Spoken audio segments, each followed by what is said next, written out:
Mon nom est David Quintal et aujourd'hui je vais te montrer comment ajouter et modifier des articles de blog sur ton site WordPress.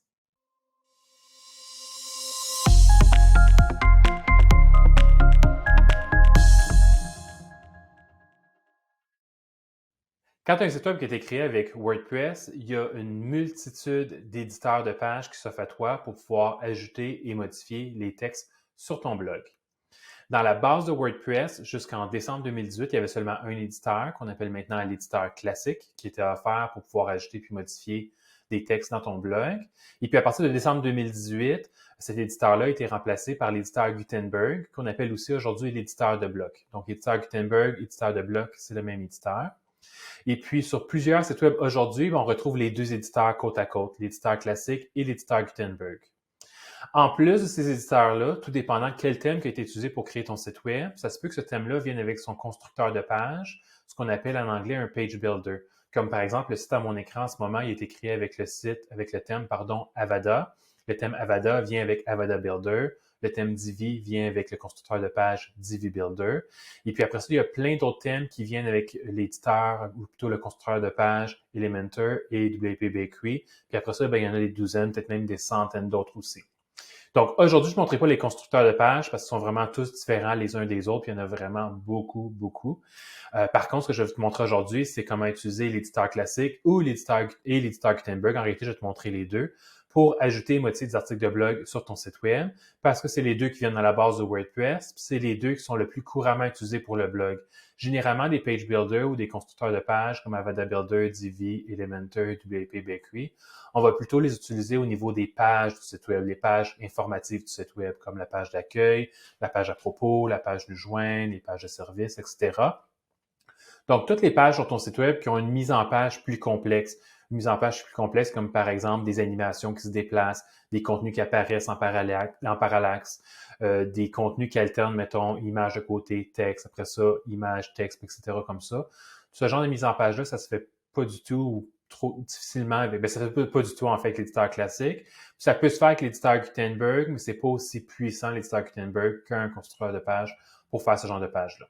Alors aujourd'hui, je vais te montrer l'éditeur classique. Je vais te montrer en fait à mon écran ce que l'éditeur classique a l'air. Donc, si sur ton site web à toi, tu vois cet éditeur-là en ce moment, quand tu ajoutes un article de blog, à ce moment-là, ça, c'est l'éditeur classique. Je vais t'indiquer à côté de mon image le temps vers lequel tu peux sauter directement dans la vidéo. C'est tout ce qui t'intéresse, c'est voir comment ajouter et modifier des articles de blog avec l'éditeur classique. Si dans ton cas, tu vois plutôt un écran qui ressemble à ça, c'est l'éditeur Gutenberg. Donc, si c'est l'éditeur Gutenberg qui t'intéresse, je t'invite à sauter à ce temps-là qui va être indiqué à côté de mon image dans la vidéo.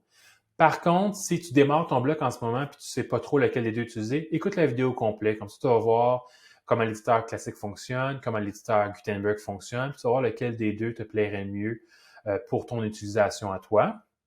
Et puis, si tu as déjà un blog sur ton site web, disons qu'il y aurait déjà, on va dire, 20 articles de blog qui ont été mis avec l'éditeur classique, il n'y a rien qui t'empêche de continuer tes prochains articles avec l'éditeur Gutenberg. Tu peux même modifier tes articles qui sont déjà créés avec l'éditeur classique avec l'éditeur Gutenberg.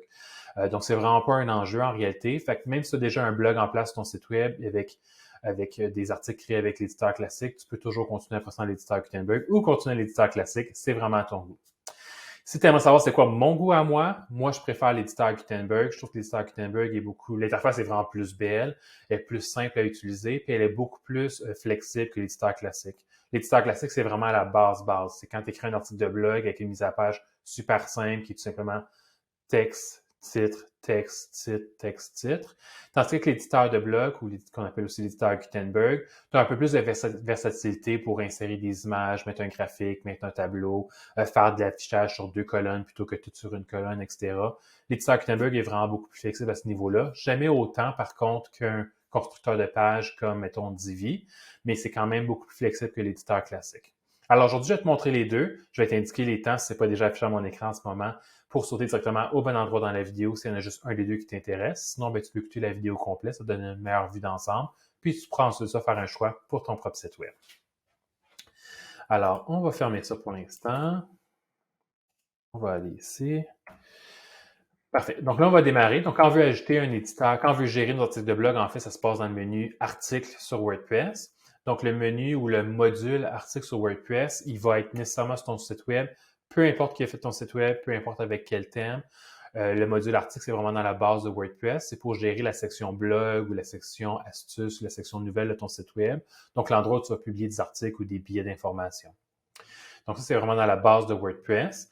Après ça, quand tu es dans le module article, tu peux voir la liste de tous les articles déjà sur ton site web. Et puis, en haut, tu as un bouton « Ajouter ». Encore une fois, tout dépendant comment ton site a été fait, ça se peut que tu aies juste un bouton « Ajouter tout court », tu cliques dessus, puis ça te permet d'ajouter un article de blog. Ou si, comme moi, tu as un site web qui est écrit avec un thème premium qui t'offre des éditeurs supplémentaires, mais tu vas avoir une petite flèche ici qui va donner l'option. Ici, dans ce cas-ci, c'est si je clique « Add New », « Ajouter », c'est avec l'éditeur classique. Si je clique Avada Builder, c'est pour utiliser le constructeur de page d'Avada, ce qui serait, à mon avis, trop compliqué pour un article de blog, parce que généralement, les mises en page sur un article de blog, c'est très simple par rapport à des pages d'information. Même chose pour Avada Live, qui est la version live du Avada Builder. Puis, sinon, Gutenberg. Donc là, on va commencer avec l'éditeur classique. Alors, quand tu es dans l'éditeur classique puis que tu crées un article de blog, la première chose à faire, c'est de mettre le titre de ton article de blog. Fait que je vais écrire un titre au hasard. Mon premier article de blog, 3 points d'exclamation parce que je suis vraiment content d'écrire mon premier article. Après ça, une fois que j'ai fait ça, je peux voir qu'automatiquement, WordPress va prendre le titre de mon article de blog puis va en faire le permalien. On voit ici le libellé permalien.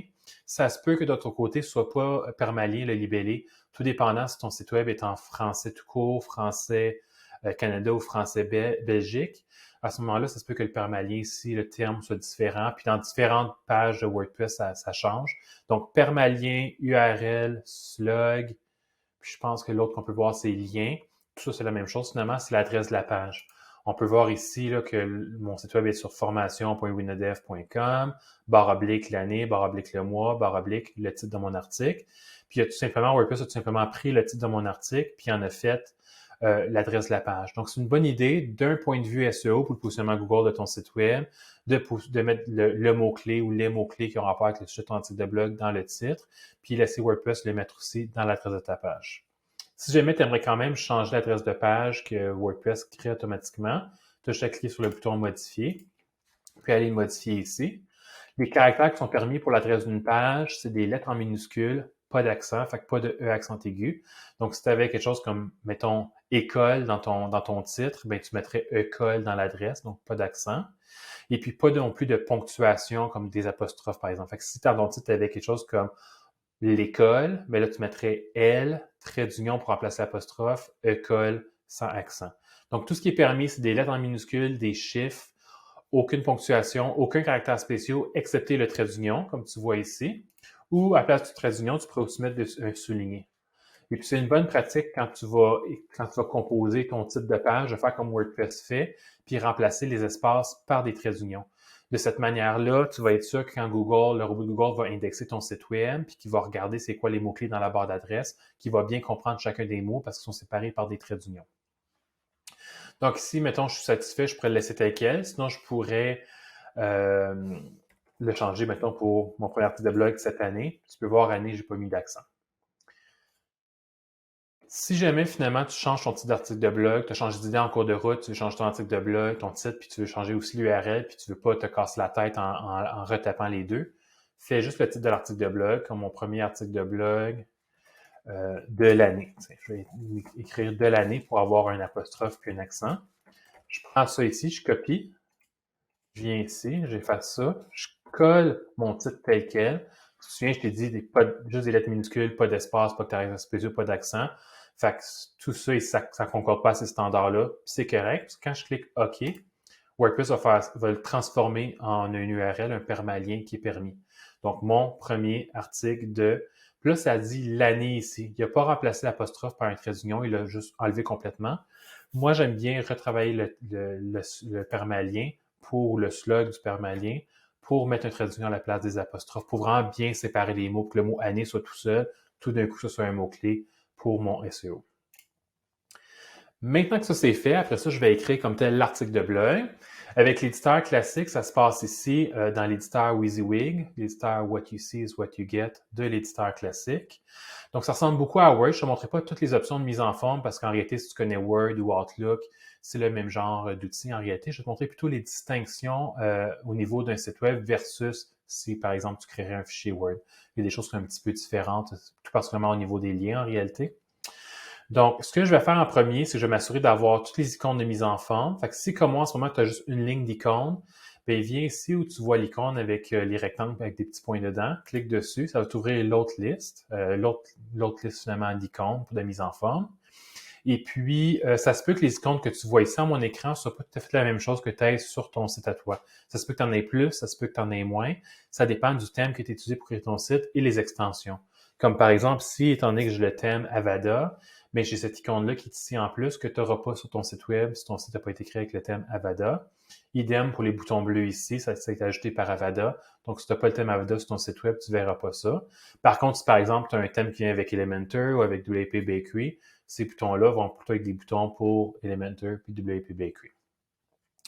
Donc, je vais aller chercher mon texte, mon article. Là, ici, c'est juste du texte bidon que je vais mettre pour la vidéo d'aujourd'hui. Toi, en réalité, tu vas soit taper directement dans WordPress ton article de blog, ou si tu l'as, mettons, déjà écrit dans WordPress, ou un collègue te l'a envoyé par courriel, tu vas faire un copier-coller. Ce qui est important quand tu vas faire un copier-coller, c'est que si tu fais un copier-coller à partir d'une source formatée, donc si tu fais un copier-coller à partir d'un fichier Word, à partir d'un PDF, à partir d'un courriel, donc toutes les différentes sources où est-ce qu'il y aurait déjà de la mise en forme, comme du gras, de l'italique, des liens, des listes à points et tout ça, tu vas vouloir coller, tu vas vouloir enlever tous ces styles-là quand tu vas faire le copier-coller. Parce que si tu copies-colles directement, disons, du fichier Word vers, c'est vraiment celui-là qui est le pire, là, copier-coller d'un fichier Word à ton site web, il y a des codes invisibles qui viennent de Word ou qui viennent de la page web ou qui viennent du courriel d'où tu as copié-collé, qui vont se transférer dans l'éditeur de WordPress. C'est des codes invisibles que tu verras peut-être pas à ton écran là. Ça se peut que tu le vois même pas à ton écran quand tu vas aller visiter ton site web, mais ça préfère bugger l'affichage de la page de cet article de blog-là pour certains internautes. Fait que même si toi tu le vois pas, il y a peut-être d'autres internautes qui vont le voir. Fait que tu veux éviter ça en réalité, parce qu'après ça, c'est de débugger tout ça, c'est vraiment, ça peut être un bordel en réalité. Fait que tu vas vouloir faire en sorte de stripper, de retirer toutes les mises en forme qui viennent de ta source formatée. Comme là, ici, dans mon exemple, je suis parti d'un site web, j'ai copié-collé à partir d'un site web. Je vais vouloir éviter que les styles de ce site web-là se transfèrent sur mon site web quand je vais coller l'article. Alors, tu as deux manières de faire ça, finalement. Tu peux soit cliquer à droite dans la zone blanche ici, puis cliquer le lien collé en tant que texte. Là, à ce moment-là, ça va transférer le texte comme tel, mais ça va faire sauter toutes les mises en forme comme le gras, l'italique, la liste à points, etc. Puis après ça, tout ça, tu vas le refaire dans l'éditeur. Ça va te prendre plus de temps sur le coup, mais ça va t'éviter des mots de tête plus tard d'avoir fait un copier-coller directement. L'autre option que tu as pour coller en tant que texte, c'est d'utiliser l'icône ici, coller en texte. Quand tu cliques dessus, ça t'avise que maintenant, tu peux juste coller directement, puis ça va coller en tant que texte. Fait que pour coller directement, tu fais comme d'habitude. Tu peux faire un clic droit, faire coller comme tu fais d'habitude. Ou si tu connais les raccourcis clavier, CTRL-C, CTRL-V, mais tu peux faire CTRL-V directement pour coller, comme ce que je viens de faire là ici. Fait que là, maintenant que j'ai mon texte en place dans l'éditeur WYSIWYG, bien là, je vais me faire la mise en forme. Comme par exemple, ici, dans ce texte-là, je vois que les sous-titres sont manquants. Fait que je vais ajouter deux sous-titres. Mon premier sous-titre. Je suis vraiment content. Je vais mettre un autre point d'exclamation. Puis à la fin de mon article, je vais écrire mon sous-titre de conclusion. Pas de con, hein, de conclusion. Mon sous-titre de conclusion. Donc là, ce que je vais faire, c'est que je vais vouloir sélectionner ces deux sous-titres-là puis indiquer à WordPress que c'est des sous-titres. Puis la raison pour laquelle je dis sous-titre et je dis pas titre, c'est parce qu'en réalité, le titre, justement, qu'on indique en haut, c'est le titre principal de l'article.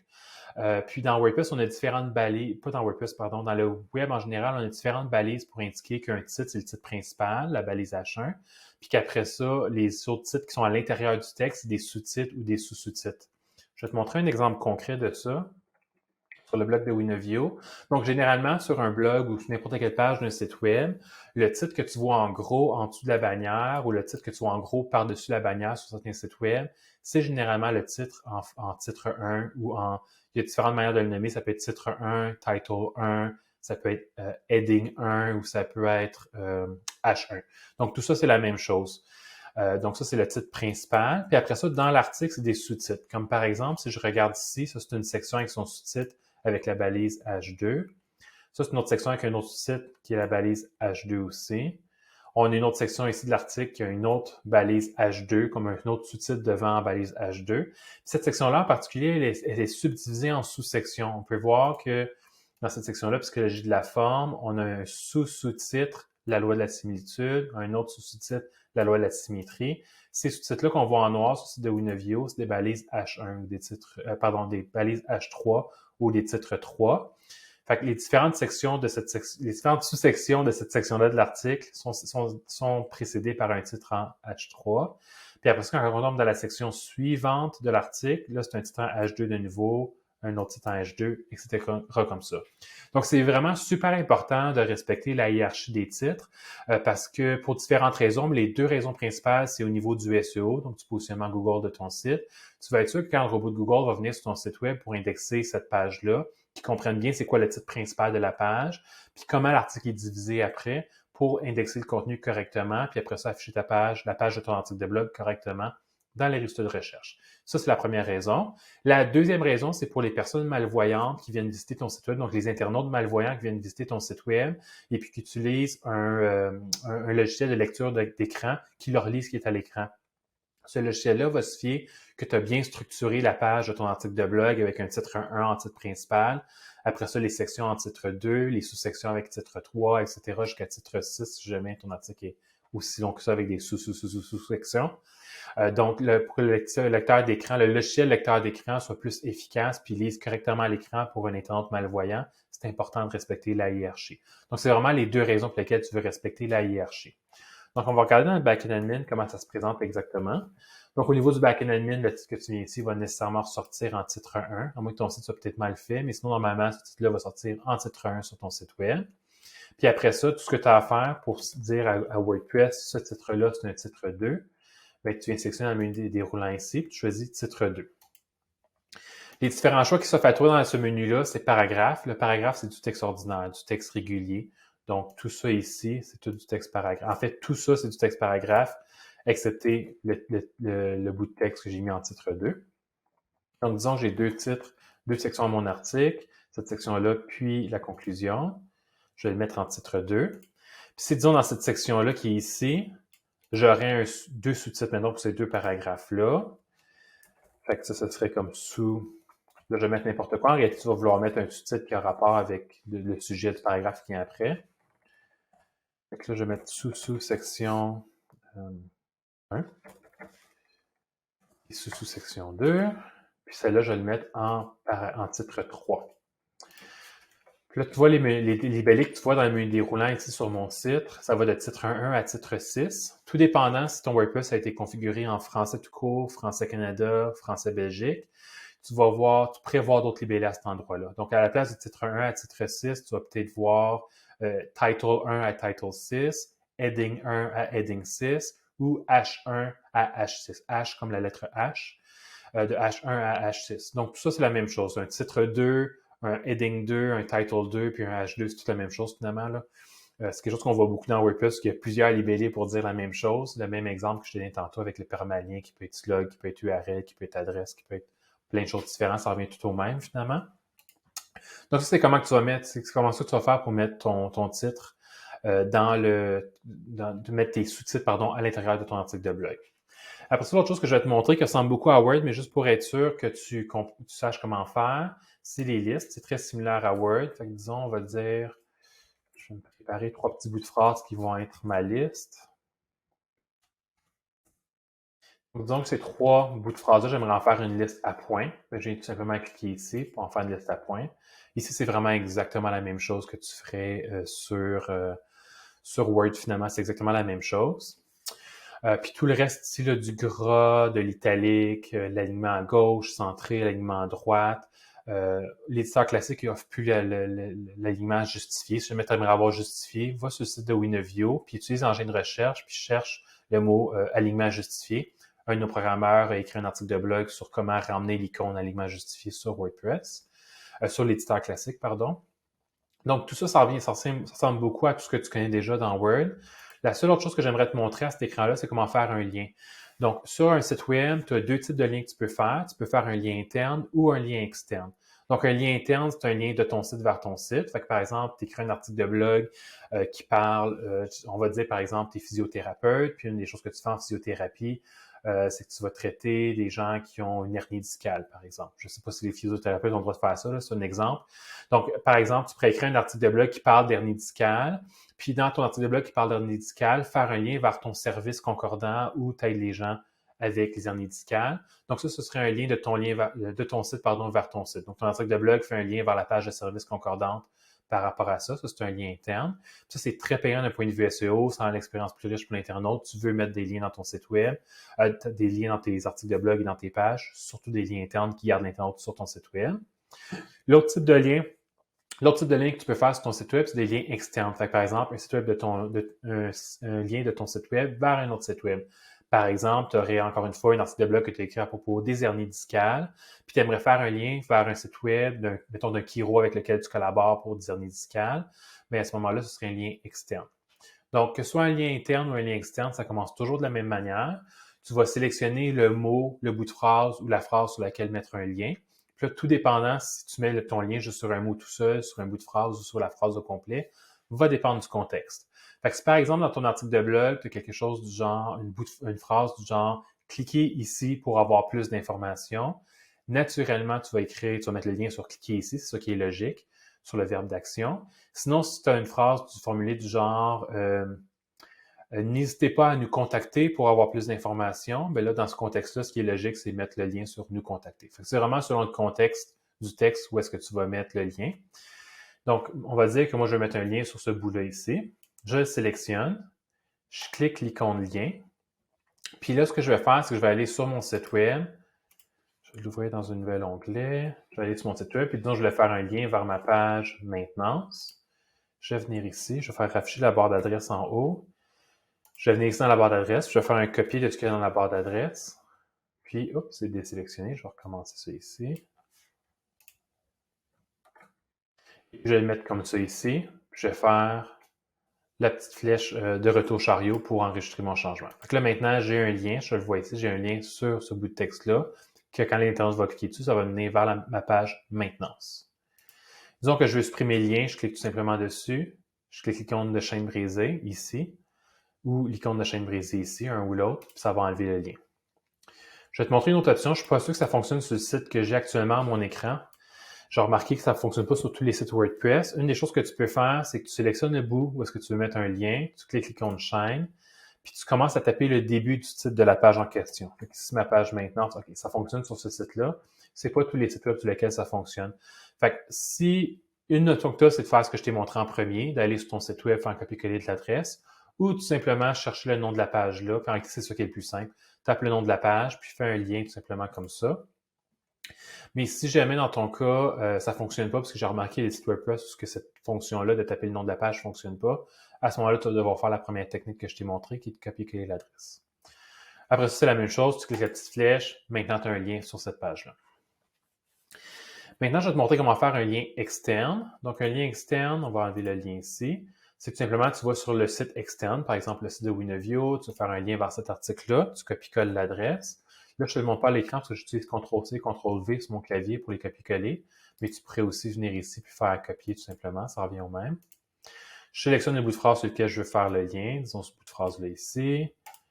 Je fais l'icône chaîne, je colle mon lien. Jusque-là, c'est pareil qu'un lien externe. Là, il y a une petite distinction quand tu fais c'est la même chose, pardon, qu'un lien interne. Il y a une petite distinction quand tu fais un lien externe. Tu vas vouloir faire en sorte que quand l'internaute clique sur le lien, ça l'ouvre cette page-là dans un nouvel onglet.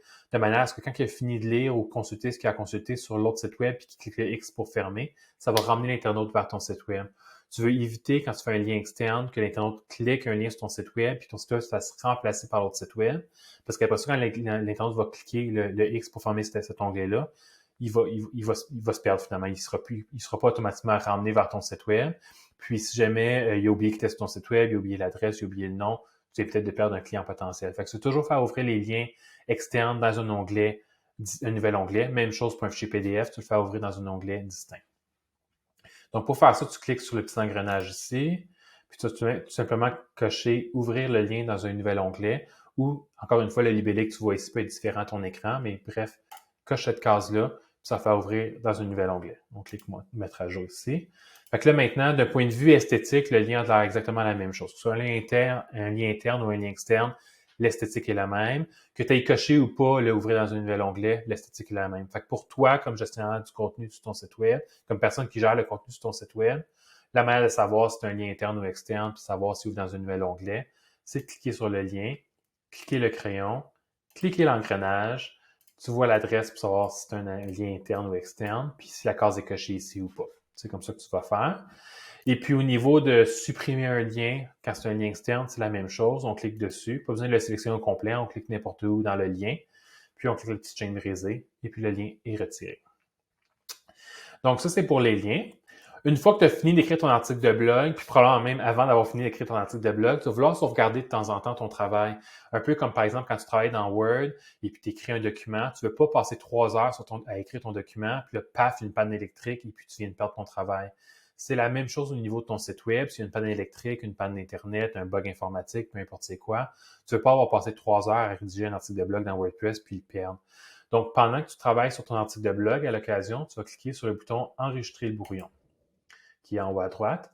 Le bouton « Enregistrer le brouillon », ce qu'il fait en réalité, c'est qu'il enregistre ton travail dans la base de données de WordPress avec le statut brouillon. Le statut brouillon fait en sorte que l'article de blog est disponible pour toi, comme administrateur du site, dans le backend admin pour travailler sur l'article de blog.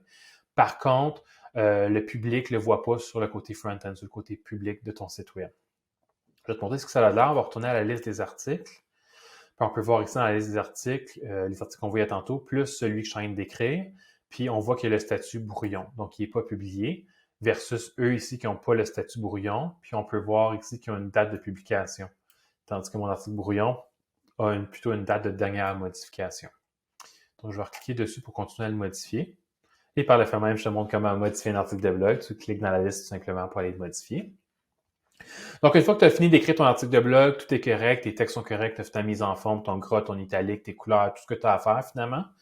Une fois que tout ça c'est fait, tu vas vouloir classer ton article de blog dans une catégorie.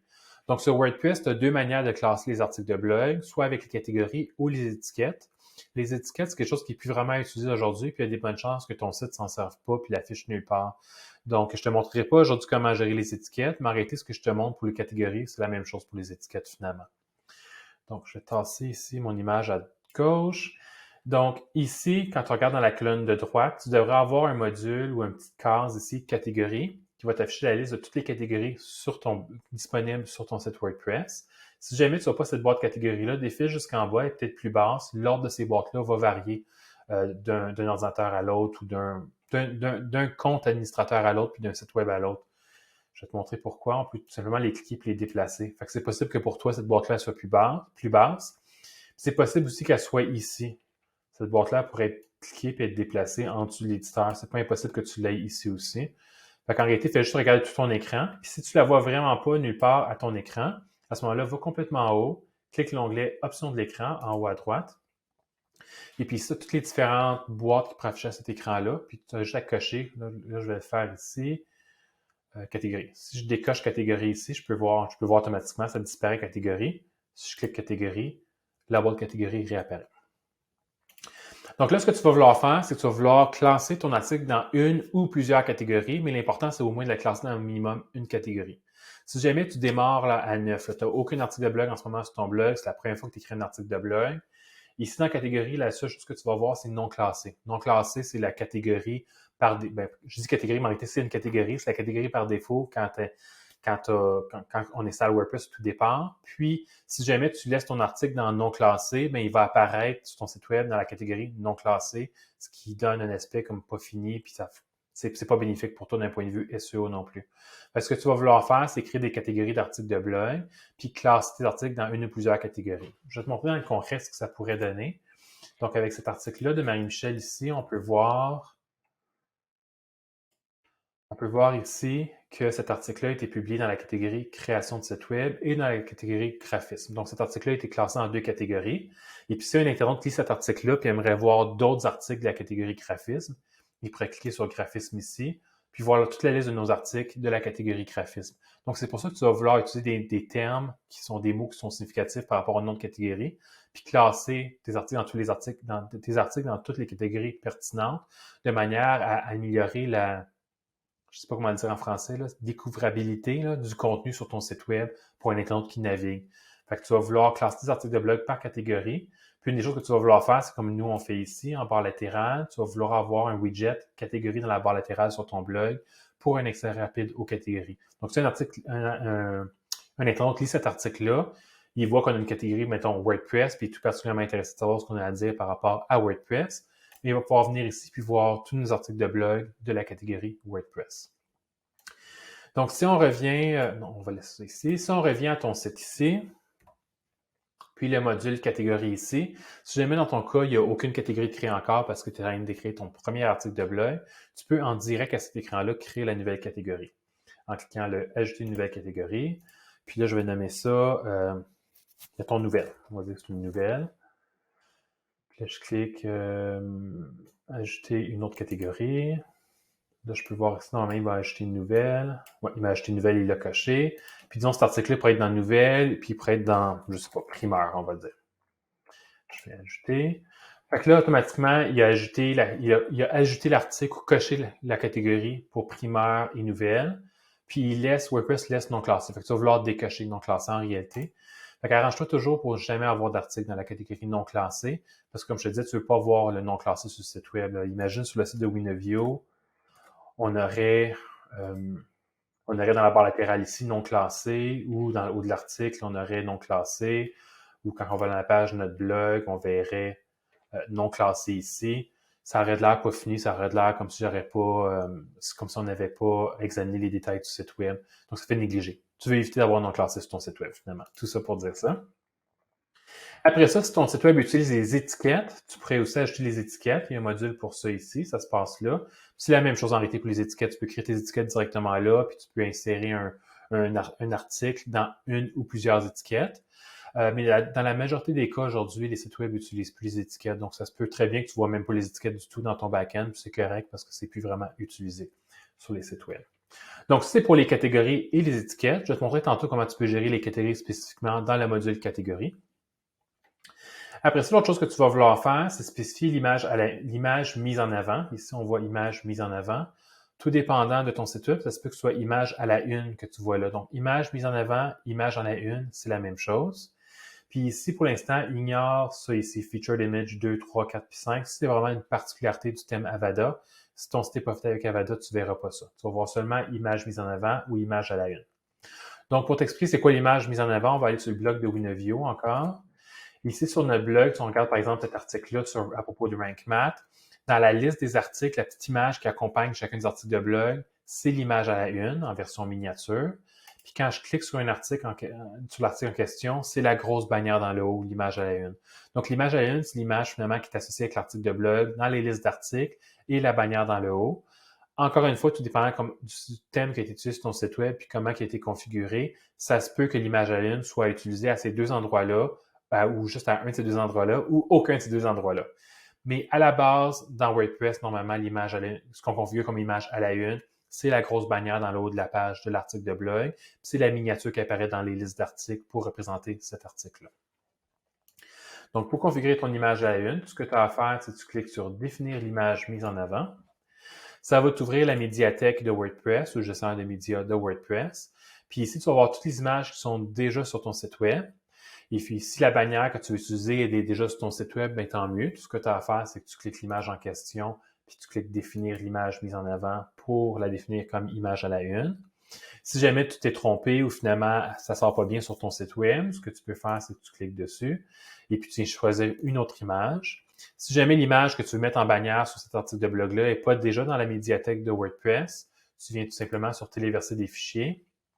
Tu cliques sélectionner des fichiers pour aller sélectionner sélectionner l'image sur ton ordinateur puis la téléverser sur WordPress. Maintenant, tu as certaines préparations à faire avant de mettre l'image sur ton site web, que ce soit l'image à la une dans le haut, soit une petite image insérée dans l'article. Tu vas vouloir que l'image ait déjà les bonnes dimensions.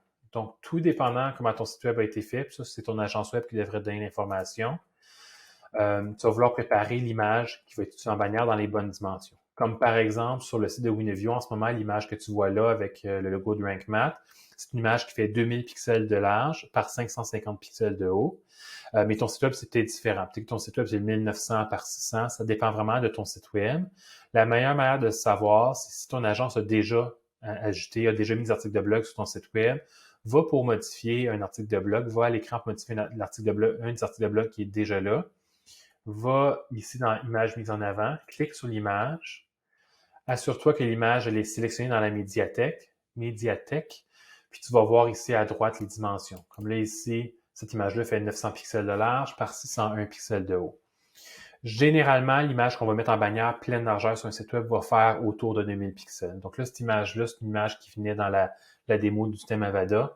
Fait que cette dimension-là, c'est probablement pas une dimension qui a été prévue pour faire une bannière. Donc, je vais vouloir préparer une image en réalité dans les bonnes dimensions qui va être autour de 2000 pixels de large. Puis pour ça, la hauteur, ça dépend du design de ton site web. Donc ça, c'est une information que ton agence web va pouvoir te donner. Sinon, comme je te dis, s'il y a déjà des articles de blog que ton agence web a ajoutés sur ton site web, va voir les dimensions d'image qu'ils ont mis, puis prépare tes images d'avance avec ces dimensions-là.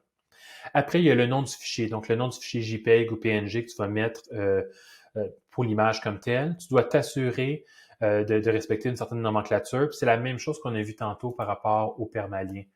Ici, tantôt, on regardait le permalien, puis je te disais que des lettres minuscules, pas d'accent, pas de caractères spéciaux, excepté le trait d'union puis le souligné pour remplacer, mettons, un apostrophe ou un espace.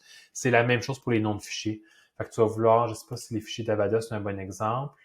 Oui, on peut voir si c'est un bon exemple. Le nom du fichier, c'est gallery, trait d'union 04.jpg parce que c'est une image JPEG. Fait qu'à ce moment-là, tu vas vouloir nommer tes fichiers comme ça aussi. Mot, trait d'union, mot, point, l'extension du fichier, .png, .jpeg, .gif, peu importe. Là. Donc, tu vas vouloir faire en sorte que ce soit que des lettres minuscules, pas d'accent, pas de caractères spéciaux, excepté le souligné, puis le trait d'union. Donc, ça, c'est pour l'image mise en avant. Après ça, je pense que ça fait le tour. Oui. Après ça, c'est complet. Fait qu'une fois que tu as fait toutes ces choses-là, puis tu veux voir si ton travail est correct, n'oublie pas de sauvegarder régulièrement en brouillon. Fait qu'on va cliquer sur Enregistrer le brouillon. Puis une fois que le brouillon est enregistré, je vais cliquer sur Prévisualiser. Ce que ça fait quand on clique Prévisualiser, c'est que WordPress va nous ouvrir un onglet où est-ce qu'il va simuler l'affichage de l'article de blog dans notre site. Donc là, en ce moment, ce qu'on voit en ce moment à l'écran, c'est le côté front-end, le côté public du site.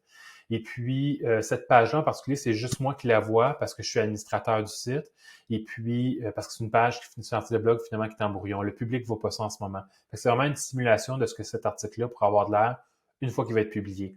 Fait que tu vas vouloir nécessairement ouvrir cet onglet-là de prévisualisation pour... Il commence à être tard aujourd'hui. Je vais peut-être un petit peu déparler d'ici la fin de la vidéo.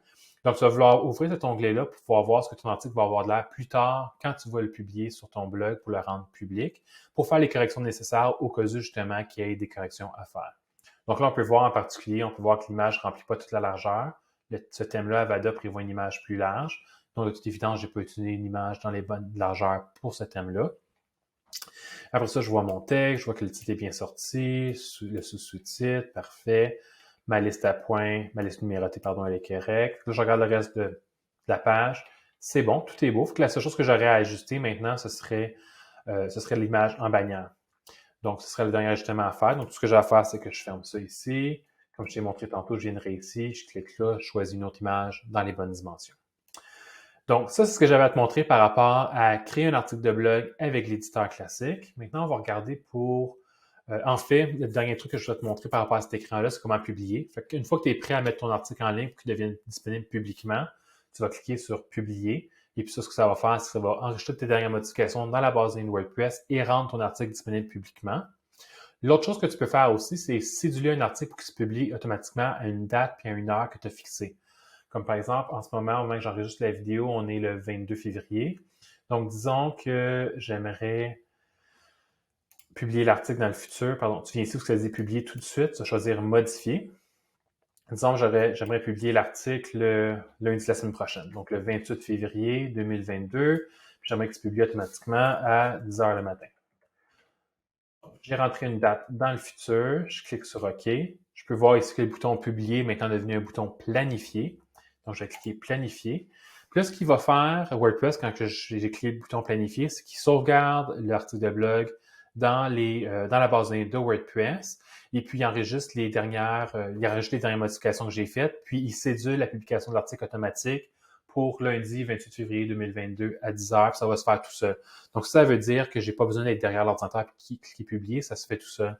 Donc, c'est une fonctionnalité super pratique pour toi. Si, par exemple, tu as une période de l'année où ton entreprise est moins achalandée, puis tu dis, OK, ben je peux m'asseoir puis écrire, mettons, 6 articles de blog, puis les céduler pour qu'ils se publient tout ça dans les prochaines semaines ou les prochains mois. C'est vraiment une super belle fonctionnalité pour ça, parce qu'après ça, c'est tu le cédules puis tu l'oublies puis ça finit là. Maintenant, on va aller à la liste d'articles. Je vais te montrer comment modifier un article rapidement. Donc, ça, c'est mon nouvel article. Je peux voir qui est planifié.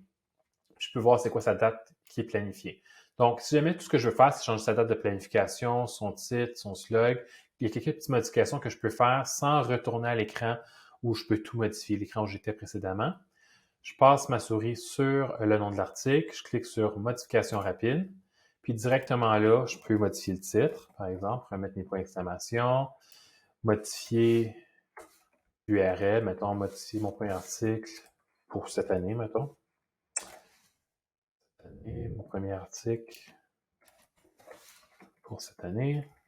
Bon. Comme ça, je peux choisir les catégories. Si jamais finalement ça n'a pas rapport d'être dans primaire, ça devrait être dans service, je peux changer les catégories. Je peux changer son statut planifié, puis je peux changer sa date planifiée. Comme là, pour l'instant, je suis content de la planification, je vais laisser ça comme ça. Et puis, le reste que j'ai modifié, c'est que ça me convient. Fait que je peux cliquer « Mettre à jour ». Donc, ça va être vraiment pratique quand tu as plusieurs articles à modifier à la fois. L'autre chose que tu peux faire aussi avec la planification, au niveau de la date de planification, là, j'ai mis une date dans le futur, mais j'aurais pu mettre une date dans le passé. Ça va être intéressant si, par exemple, tu as un nouveau site web ou une nouvelle entreprise ou tu viens de démarrer ton blog, puis tu ne veux pas nécessairement, au moment que tu publies ton premier article, qu'il y ait un article dans ton blog. Ça peut avoir de l'air un peu fou d'avoir un article tout seul dans un blog. Surtout si le blog sur le site web, ça peut être une pièce centrale de ton site, comme par exemple un blog de voyage. Là, à ce moment-là, tu vas vouloir publier plusieurs articles de blog, puis les dater dans le passé. De cette manière-là, ça va donner l'impression aux internautes que ton site existe depuis ton site et ton entreprise existent depuis plus longtemps qu'elle existe. Par exemple, disons, je prévois me lancer en affaires là au mois de mars, qui est en ce moment le mois prochain pour moi. Donc, mettons, je vais lancer mon entreprise au mois de mars, mais je veux pas que mes clients qui viennent sur mon site web en mars, avril, mai aient l'impression que je viens juste ou sachent que je viens juste de lancer mon entreprise au mois de mars. Mais je pourrais créer 12 articles de blog puis publier dans le passé. Donc, en janvier, en décembre de l'année passée, en novembre de l'année passée. Donc, les publier à des dates passées. Comme ça, quand les internautes vont venir sur mon site web, ils vont voir des articles, ça fait 1 an que des articles s'accumulent sur mon site web, puis ils vont avoir l'impression que je suis en activité depuis plus longtemps. Puis ça peut être bénéfique aussi d'un point de vue SEO, parce que Google va avoir plus de contenu à se mettre sur la dent pour bien comprendre c'est quoi que j'ai à offrir, à qui je m'adresse, etc., pour un meilleur positionnement Google. Donc, là, on a réellement fait tout ce que j'avais à te montrer par rapport à l'éditeur classique en particulier. Là, je vais te montrer comment gérer tes catégories en dehors de l'écran où je t'ai montré comment créer une catégorie tantôt. Donc, ça se passe encore dans le menu Articles. Tu vas cliquer sur Catégories pour aller au module Catégories. Puis là, ici, tu peux voir toute la liste de catégories que mon site avait déjà. Puis tu peux voir aussi la catégorie primaire et la catégorie nouvelle que j'ai créée tantôt. Donc, si jamais la catégorie nouvelle, finalement, je veux lui donner un autre nom. J'ai juste à cliquer sur Nouvelle. Puis je peux lui donner un autre nom, mettons une nouvelle de mon entreprise. Donc, ça va être ça le nom de ma catégorie d'article de blog. Je peux changer le slug de cette catégorie-là. Et puis, tu peux voir ici, là, c'est Nouvelle de mon entreprise. Puis, j'ai mis un slug Nouvelle mon entreprise. C'est pas important. Tu n'es pas obligé d'avoir exactement la même chose dans le titre, dans le slug d'un article ou d'une catégorie. C'est vraiment à ton goût. Après ça, la description, ça dépend comment ton site a été créé. Donc, s'il a été créé comme le site de Winovio, en tout cas, je pense qu'on l'a fait sur notre site à nous. Si on joue dans la catégorie création de site web, ouais, c'est ça. On a un petit texte d'introduction sur la page qui affiche tous les articles de cette catégorie-là. Ce petit texte d'introduction-là, si ton site web est configuré pour l'afficher, tu vas le mettre dans la boîte de description ici. Après ça, pour le reste, ça a rapport avec le thème Avada. Tu ne verras pas ça sur ton site web. Si tu as une extension de SEO comme RankMath, All-in-One SEO Pack ou Yoast SEO, tu vas aussi avoir des paramètres ici. À la place de ça, tu vas avoir des paramètres par rapport au SEO. Donc là, j'ai fait mes modifications. Je fais mettre à jour. On va retourner à la liste des catégories avec le lien ici. L'autre chose qui est pratique dans la liste de catégories, c'est qu'ici aussi, tu peux faire une modification rapide. Donc, tantôt, j'ai cliqué directement sur Nouvelle pour aller le modifier, mais j'aurais pu faire une modification rapide puis changer le nom puis le slug directement là. Ça ne me permet pas de changer la description ou les informations SEO, mais au moins, ces deux choses-là, je peux les changer rapidement. Donc, si j'ai plusieurs catégories à modifier juste au niveau du nom puis du slug, mais ça se fait rapidement comme ça.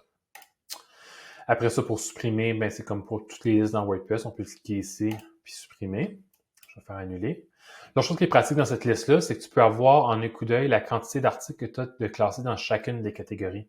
Donc ici, dans charpenterie, tu peux voir qu'il y a un article. Dans décoration, il y a 4 articles. Dans électricité, il y a 3 articles. Donc c'est vraiment pratique pour avoir une petite vue d'ensemble sans aller sur le côté public de ton site, de la quantité d'articles que tu as dans chaque catégorie. Donc, ça complète ce que j'allais te montrer au niveau des catégories. Je ne te montrerai pas le module étiquette, mais en réalité, le module étiquette, c'est vraiment la même chose que catégorie. Donc, si jamais ton site web utilise les étiquettes, c'est ici que tu vas venir gérer les étiquettes de ton site web, de la même manière que ce que je viens de te montrer pour les catégories.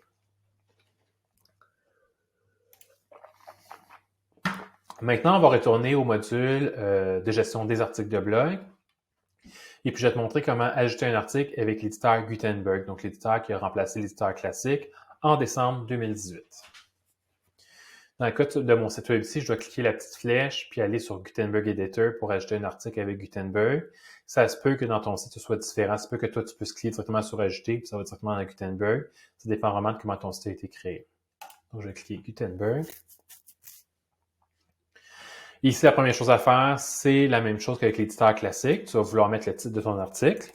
Fait que c'est mon deuxième article aujourd'hui. Fait qu'on va l'appeler mon deuxième article. Et puis, on va mettre d'aujourd'hui avec un apostrophe.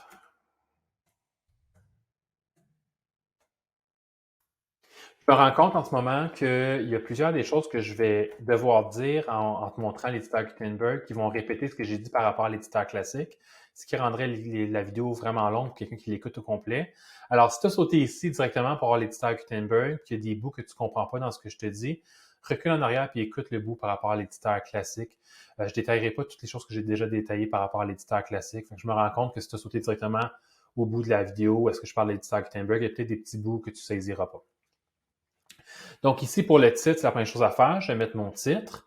Et puis, comme pour l'éditeur classique, le titre principal de l'article de blog va apparaître sur le site web généralement. Si on regarde le site de Wineview ici, puis on va sur un article de blog, c'est généralement le titre qui va apparaître sur la bannière ou sous la bannière ou des fois au-dessus de la bannière. Fait que finalement, le gros titre qui est dans le haut de la page. Ça, c'est le titre qui va apparaître en titre 1. Puis ici, c'est là que je vais mettre mon article comme tel. Donc, ce que je vais faire, c'est que je vais faire un copier-coller de mon texte bidon que j'ai utilisé tantôt. Encore une fois, avec l'éditeur Gutenberg, tu ne veux pas faire un copier-coller directement d'une source formatée. Donc, si jamais tu n'as pas écouté le bout sur l'éditeur classique, une source formatée, c'est fichier Word, un fichier Excel, un PDF, un courriel, etc. Puis, tu vas vouloir copier en tant que texte. Si tu veux avoir plus de détails par rapport à ça, j'en ai parlé tantôt par rapport à l'éditeur classique. Je vais venir ici, je vais faire coller en tant que texte. Puis là, c'est là que tu vas comprendre la magie de pourquoi ça s'appelle un éditeur de bloc. Chacun des paragraphes de texte et des titres dans l'éditeur classique, c'est un bloc. Fait que comme par exemple, ce paragraphe-là ici, disons que je voudrais le déplacer pour l'emmener à la deuxième position, j'ai pas besoin de le copier-coller comme tel. J'ai juste à cliquer sur le bloc qui englobe finalement ce paragraphe-là. Je clique la petite flèche pour l'emmener vers le haut tout simplement.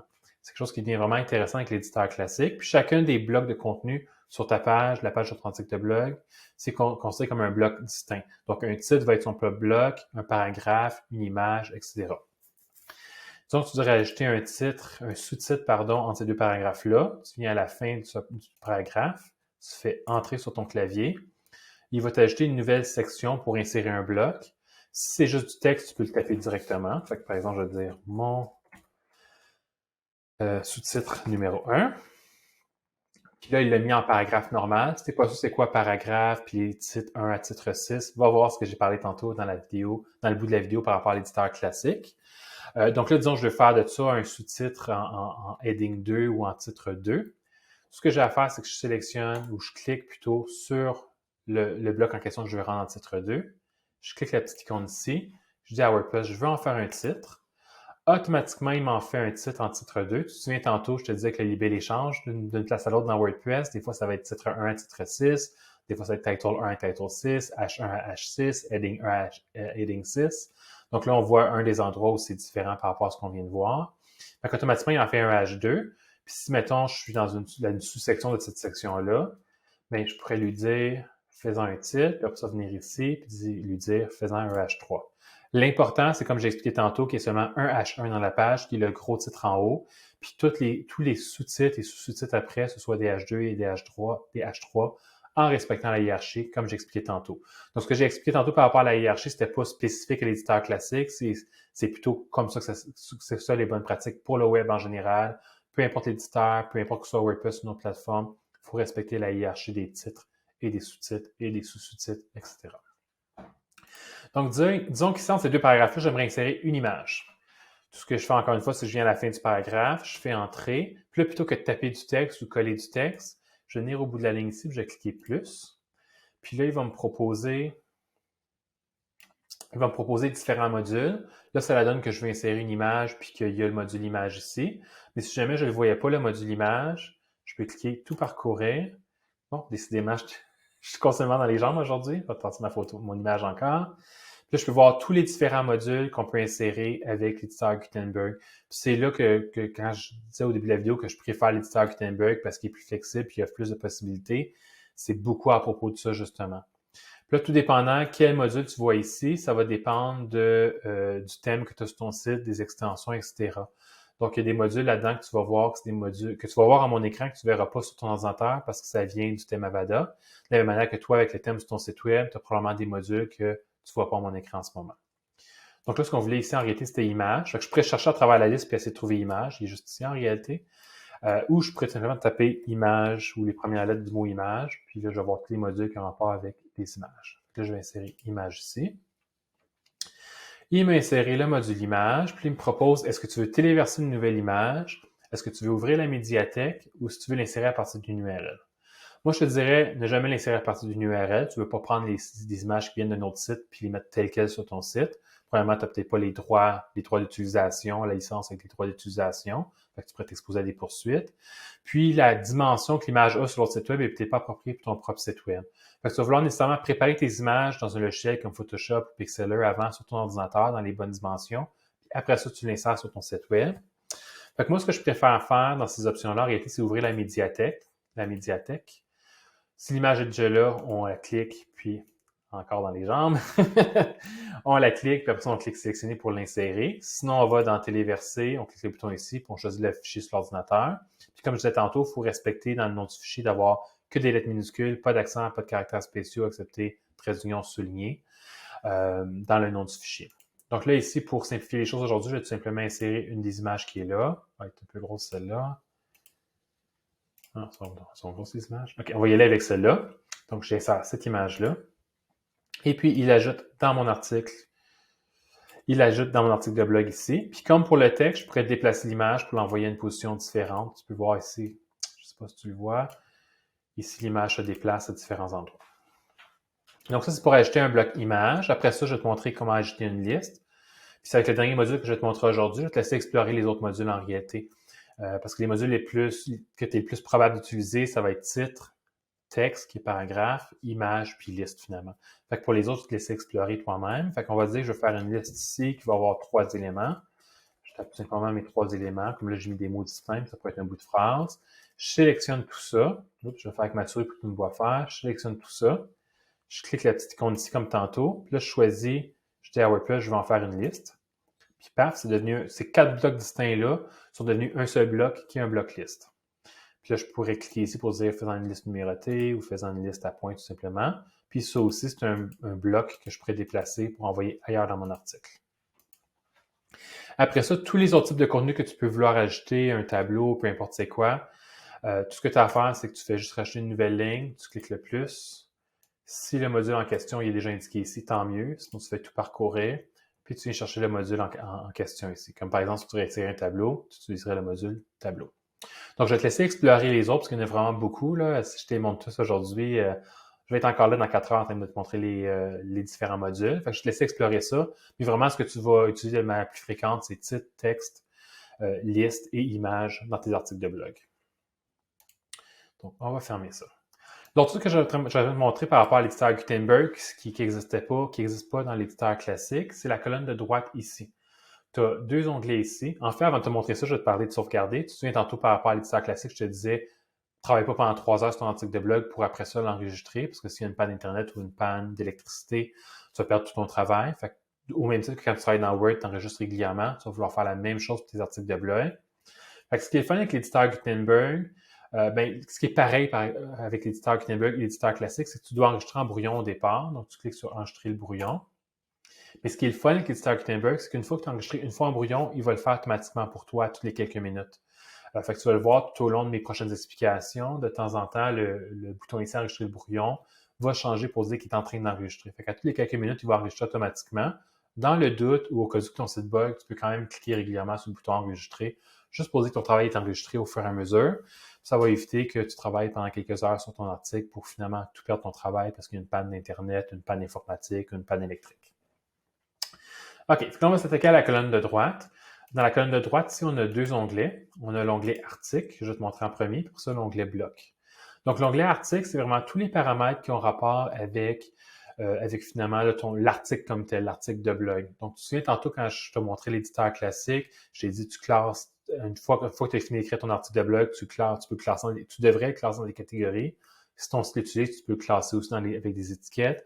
Puis, tu associes une image à la une, qui est l'image en bannière qui apparaît dans le haut de la page de l'article de blog, puis qui apparaît en miniature pour représenter l'article dans les listes d'articles de blog sur ton site web. Donc, tout ça, ça se passe dans la colonne de droite ici, dans l'onglet Article. Donc, tu viens sur Article ici, tu vas à Permalien pour changer les permaliens. Tu te souviens tantôt avec l'éditeur Gutenberg, l'éditeur classique, c'était directement en dessous du titre 1. Avec l'éditeur Gutenberg, on l'a à droite. Fait que si je peux voir qu'il n'a pas remplacé l'apostrophe par un trait d'union dans d'aujourd'hui, je vais mettre mon trait d'union ici. Après ça, pour les catégories, ça se passe dans catégorie ici. Donc, j'ai cliqué la petite flèche pour catégorie, puis là, je peux dire c'est un article de la catégorie décoration puis électricité, mettons. Si ton site utilise les étiquettes, ça se passe ici. Pour les étiquettes, tu dois taper le début du nom de l'étiquette, puis il va te faire un petit menu déroulant te montrant les noms d'étiquettes disponibles. Là, j'en ai pas disponible sur ce site-là, fait que ça n'affiche rien. L'image mise en avant, ça concorde avec ce qu'on, je pense tantôt, c'est l'idée, c'était l'image à la une. Donc, c'est l'image en bannière dans le haut de l'article. Donc, si on regarde le blog de Winovio, ça concorde avec l'image en bannière ici. Puis, quand on est dans un article de blog, ça concorde avec la miniature dans la liste des articles de blog. Donc, c'est la même chose que pour l'éditeur classique. Tu cliques sur définir l'image mise en avant. Ça l'ouvre la médiathèque de WordPress. Tu choisis l'image dans la liste si elle est déjà là. Généralement, une image bannière, ça devrait faire autour de 2000 pixels de large, mais les dimensions exactes vont dépendre du design de ton site web. Donc, ça, c'est à voir avec ton agence web. C'est quoi la largeur puis la hauteur de l'image pour que ce soit uniforme à travers toutes les pages de ton blog. Si l'image n'est pas déjà là, tu viens sur téléverser, puis tu veux la sélectionner sur ton ordinateur pour la téléverser. C'est une image que tu vas avoir préparée d'avance avec une certaine largeur, une certaine hauteur. Puis tu vas donner un nom au fichier qui va être comme pour le slug de la page, des lettres minuscules, pas d'accent, pas de caractères spéciaux, excepté des traits d'union et des soulignés. Donc ici, pour simplifier la chose aujourd'hui, je vais juste sélectionner une image au hasard. Sinon, je vais sélectionner plus large, celle-là ici. Ici, mon image là, elle est configurée. Si jamais je veux la changer, je peux juste cliquer sur l'image, venir en choisir une autre tout simplement. Après ça, il y a l'extrait. Tu peux configurer l'extrait ici. J'ai oublié de te montrer tantôt avec l'éditeur classique. L'extrait, ça concorde à quand tu es dans les listes d'articles de blog ici. Le petit texte d'extrait finalement qui apparaît sur l'article de blog. C'est pas tous les sites WordPress qui vont afficher l'extrait comme tu le vois sur le site de Winovio. Il y a des sites qui afficheront pas l'extrait, mais si ton site web affiche un extrait, tu peux le configurer dans la boîte extrait ici. Puis, généralement, tu vas vouloir mettre de quoi de court qui va être une phrase ou deux au maximum, des phrases courtes. Le but de l'extrait, c'est juste donner un avant-goût à l'internaute de ce que tu as à dire dans ton article de blog, lui mettre l'eau à la bouche pour qu'il ait encore plus envie de cliquer dessus. Si avoir vu le titre et l'image, c'est pas assez, ben peut-être que l'extrait va le faire cliquer ou la faire cliquer pour aller voir la page en question. Puis après ça, les autres modules que tu vas voir, ça va varier là, selon le thème de ton site web et les extensions que tu as. Comme ici, avec le thème Avada, il me rajoute Featured Image 2, 3, 4 et 5. Si ton site web n'est pas fait avec Avada, tu ne verras pas ça. De la même manière que si ton site est fait avec un autre thème, tu pourrais voir d'autres modules à cet endroit-là. Donc, on va dire que j'ai fini de configurer cette partie-là. Je vais enregistrer mon travail pour ne pas le perdre. Le dernier truc que tu peux faire sur cet onglet-là, c'est publier l'article. Fait que, mettons, disons que tu es prêt à publier l'article tout de suite. Là, il est fini, puis tu veux le publier immédiatement. Tu pourrais tout simplement cliquer le bouton publier. Il va te demander de confirmer que tu veux publier. Tu cliques oui. Ici, tu cliques publier, puis tu dis oui, publie-le. Par contre, si tu aimerais céduler ton article dans le futur, par exemple, tu aimerais, comme mon exemple de tantôt, tu aimerais publier l'article. En ce moment, on est le 22 février au moment que j'enregistre cette vidéo. Fait que disons, je voudrais publier l'article, que le WordPress publie l'article automatiquement lundi prochain, le 28 février à 10 h. Ça va se passer ici. Fait que où est-ce que ça dit publier immédiatement? Je vais cliquer sur immédiatement. Je vais tout simplement choisir une autre date, le 28. Puis je vais rentrer l'heure à laquelle je veux que ce soit publié, 10 h. Là, je peux voir que vu que j'ai mis une date future, le bouton publier est devenu un bouton publication. Donc là, si je clique sur planification, je clique sur planification, il va me demander, veux-tu vraiment planifier la publication? Puis là, si je clique planifier, il va enregistrer les dernières modifications que j'ai faites dans la base de données WordPress, puis il va planifier pour que l'article se publie automatiquement lundi prochain, le 28 février 2022 à 10 h. Là, je vais faire annuler ici. Puis comme pour les articles que tu vas rentrer avec l'éditeur classique, tu peux aussi publier des articles dans le passé pour donner un certain historique à ton blog pour qu'il ait l'air d'avoir existé depuis plus longtemps si c'est un nouveau blog que tu viens de partir maintenant. Donc ça fait le tour de cet onglet-là pour les articles. Donc là, on va examiner l'onglet bloc. Tu te souviens, je te disais que dans l'éditeur Gutenberg, c'est un éditeur de blocs. Puis chacune des blocs, finalement, c'est un bloc dans l'éditeur de blocs. Je me répète. Donc le paragraphe, c'est un bloc. Le sous-titre, c'est un bloc. Ce paragraphe-là, c'est un autre bloc. Ici, je laisse un trou vide. La liste à points, c'est un bloc. Puis tu peux voir qu'à toutes les fois que je clique dans un de ces modules-là, les options ici à droite changent. Comme si je clique sur l'image, ici, ça me permet de paramétrer l'image. Mettre le add sur l'image. Le add sur l'image, c'est pour les lecteurs d'écran et le SEO. Paramétrer la grosseur de l'image. Je pourrais le mettre directement ici. Dire, je veux que l'image affiche à 450 $, par exemple, ou j'aurais pu le faire ici avec ma souris. Si, mettons, j'irais dans un paragraphe, mais je pourrais venir ici puis paramétrer, mettons, la couleur. Vous avez, je veux un arrière-plan, ce paragraphe-là, qui va être gris, mettons, ou tiens, qui va être vert, puis je veux que le texte soit blanc, par exemple. Donc ça, c'est juste pour ce bloc-là. Ça n'affecte pas tous les blocs, vraiment juste ce bloc-là. Même chose pour la liste. La liste a aussi ses propres... La liste a aussi ses propres paramètres ici.